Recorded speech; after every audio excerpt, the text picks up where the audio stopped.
ভাবতে খুব খারাপ লাগে জানেন তো।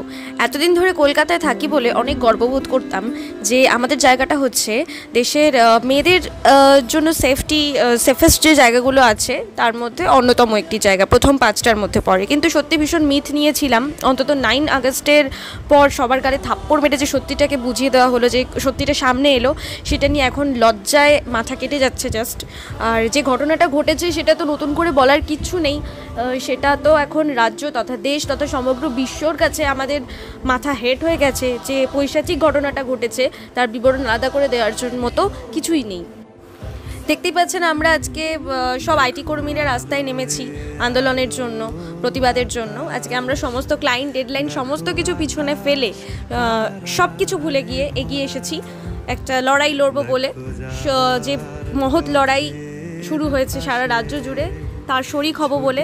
আর ভাবতে খুব ভালো লাগে যে আমাদের সাথে যে ম্যানেজার এইচআরস যতজন ছিলেন তাদেরকে আমরা যখন রিকোয়েস্ট করেছিলাম যে আপনারা আজকে আমাদের সাথে চাইলে যেতে পারেন যদি কাজ না থাকে, তো তাদের মধ্যে একজন জানান যে আমার কাছে থাকলেও আমি যাব। এটা আমাদের কাছে অনেক বড় প্রাপ্তি।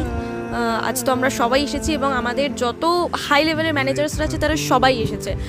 সেক্টর 5-এ কালকে হয়েছে, সব ইঞ্জিনিয়ার্সরা রাস্তায় নেমেছিল। আজকে আমরা নিউ টাউন আইটি সেক্টর থেকে সবাই এসেছি। আমরা কিন্তু যাত্রা শুরু করেছি ইকো স্পেস থেকে। শান্তিপূর্ণভাবে আমাদের প্রতিবাদ মিছিল যাবে বিশ্ব বাংলা গেট পর্যন্ত। আমাদের এতটা অবধি পারমিশন দেওয়া হয়েছে। মাঝখানে যতগুলো বিল্ডিংস পড়ে, যেমন ইকো স্পেস থেকে শুরু হওয়ার পরে যখন গীতাঞ্জলি পার্ক আসে সেখান থেকে প্রচুর লোক জমায়েত হয়, এরপর ক্যান্ডর আসে, ডিএলএফ আসে, সেখান থেকে আরও অনেক জনসমুদ্র সেখানে দেখা দেয়।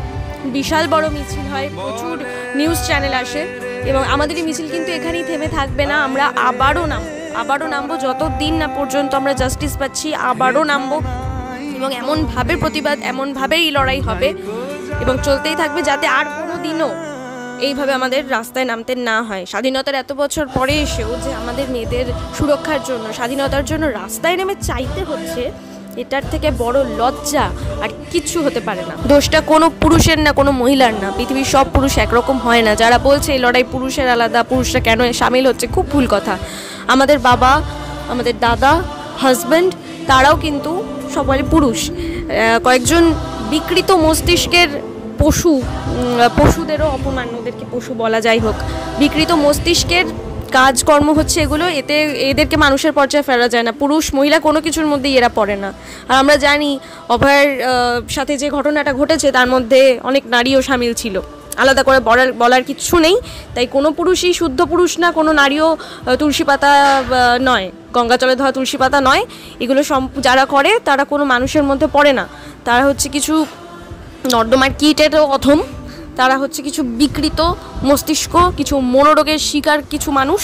তারা তাদের বিকৃত কাম চরিতার্থ করার জন্য এই ধরনের কাজকর্ম করে। আর এদের না কোনো ফাঁসি দিয়ে কিচ্ছু করা যাবে না। এদের হচ্ছে মানে একদম ধরে ধীরে ধীরে এদেরকে শাস্তি দিতে হবে। আমি সোশ্যাল মিডিয়ায় ডাইরেক্ট এই ধরনের কথা বলতে পারবো না, ক্ষমা চেয়ে নিচ্ছি। নিজের ভাষাকে আমি সংযত করতে পারছি না, একদমই পারছি না। আমি খালি বলতে চাই, পশ্চিমবঙ্গে আজ পর্যন্ত যত মেয়েদের সাথে যত অত্যাচার হয়েছে তার সবটা মিশিয়ে ডাবল ট্রিপল করে এদের শাস্তি দেওয়া উচিত। এটা যাতে মানে বুঝতে পারে যে এরা কি করেছে, আর এদের দেখে আরও যারা এর মতো পশুগুলো আছে তারাও যেন ভয় কাঁপতে থাকে, এরমভাবে করা উচিত। আর এই ধীরে ধীরে মানে আমি বলতে নেই, কিন্তু আমাদের দেশে বহু যুগ ধরে মানুষের মাথার মধ্যে এটা একটা ঢুকিয়ে দেওয়া হয়েছে যে মেয়েদের কোনো কনসেন্টের প্রয়োজন নেই। তাদের ভোগ করার জন্য একটা নিজেদের ইচ্ছা হলেই হয়, তাদের কনসেন্টের কোনো প্রয়োজন পড়ে না। যুগ ধরে চলে আসছে এই মেন্টালিটি। যতদিন না চেঞ্জ হবে ততদিন এগুলো হতেই থাকবে। তবে থেমে থাকলে হবে না, প্রতিবাদ তো চালিয়ে যেতেই হবে।